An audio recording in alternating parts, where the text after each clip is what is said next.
राज्याचे सर्वात अधिक काळ मुख्यमंत्री म्हणून ज्यांनी काम केलं आणि आपण ज्या योजनांवर आज चर्चा करतो त्या सर्व योजना ज्यांच्यामुळे गावाला ग्रामविकासचा विकास म्हणतो आहे, ज्यांच्यामुळे हरित क्रांती झाली आहे, ते सन्माननीय वसंतरावजी नाईक यांच्या जयंतीच्या निमित्ताने मंचावर विराजमान आपल्या सर्वांचे आदरस्थान धर्मगुरु बाबूसिंगजी महाराज.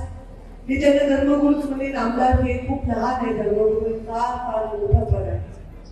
मंचावर उपस्थित ज्यांनी आताच आपल्याला मार्गदर्शन केलं ते माझे बंधू धनंजयजी मुंडे, मंचावर उपस्थित आमचे सहकारी इंद्रजीजी नाईक यांच्या सौभाग्यवती आणि पुसदच्या नगराध्यक्षा मोहिनीताई, मंचावर उपस्थित बळीरामजी राठोड, शिरसाळ्याचे प्रथम नागरिक. जोरदार भाषण त्यांनी केलं, नुसतं भाषण नाही केलं तर बंजारा समाजाला जागा सुद्धा जाहीर करून टाकली.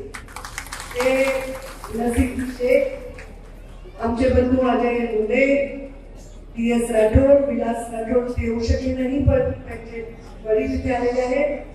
हे जे वसंतराव नाईक जयंती आहे त्या जयंतीचे संयोजक आमचे पप्पू चव्हाण, वसंतराव राठोड पहिल्यांदा मुंडे साहेब असताना सभापती त्यांना करण्याचा, बंजारा समाजाला न्याय देण्याचा मुंडे साहेबांचा तो प्रयत्न होता. की आमचे वसंतराव राठोड, सुशांत पवार, बंडू राठोड, दिलीप राठोड, शरद राठोड, उपस्थित सर्व मान्यवर आणि समोर उपस्थित टोप्यावाले, पेटेवाले, सगळे वडीलधारी मंडळी, माझ्या सुंदर सुंदर गोंड्याच्या पापड्या घातलेल्या माझ्या सगळ्या याडी भगिनी आणि युवा बांधवांनो, माझा आपल्या सर्वांना जय सेवालाल. आज वसंतराव नाईक के जयंती निमित्त ना मना आज बुलाए और मैं तुम्हारो खूब खूब आभार छो. आज मैं श्री संत सेवालाल महाराज एना चरणेना नतमस्तक करू छो. संत रामराव महाराज एने चरणेना नतमस्तक करू छो. रामराव महाराज एने मुंडे साहब बाल बच्चा नमाए माया की તમારો પણ તમાર છોડી છો ખૂબ માયા છે. પૂર્ણ દેશના મન બંજારા સમાજ याडी करण कच, मन बंजारा समाज याडी कचलोनं खूप आठवण. जमलं का? भूक लागली आहे ना? मी पप्पूला विचारलं, बाबा तुम्ही जेवणाची व्यवस्था ठेवली का? बिचारे सकाळपासून वाट बघायले. आम्ही आपले भाषण आणि राशन आमचं असते, आमचं हे पोट पाणी, आम्ही भाषण ऐकलं सोय आमचं, त्यामुळे आम्ही आपलं भाषण देतो जोरजोरात. हे बिचारे सकाळपासून उपाशी असतील, पुन्हा म्हणलं कुठं उसाच्या फळात जेवायला मिळते. आज मगाशी धनगर समाजाचे काही लोक आता स्थलांतरित होतात, मेंढ्या दिवसात 4-5 गाड्या होत्या, माणसं झोपली होती गाडीवर घोंगडी पावून आणि बाया गाड्या. मी म्हणलं माझ्या गाडीवर लागते, बाबा पांढरेच आहे. म्हणलं बाबा सगळ्या बायाच गाडी हाकायला. ते म्हणजे हो ना नाही, माणसं थकले पण बाया गाड्या. कारण जगदंबा माता आहे साक्षात, प्रत्येक स्त्रीच्या मध्ये जगदंबा मातेचा अंश आहे आणि ती आहे शक्ती. असं म्हणतात शिवामध्ये शक्ती नसेल तर शिव हा शव असतो, त्यामुळे शक्ती ही तुम्ही आहे, मी पण आहे. आणि ही शक्ती आपल्या सगळ्यांनी मिळून ही टिकवून ठेवलेली आहे. आज बंजारा समाजाचे एवढ्या संख्येने इथे लोक आले आहेत. आमच्या इंद्रनीलच्या सौभाग्यवती ते खास आलेले आहेत.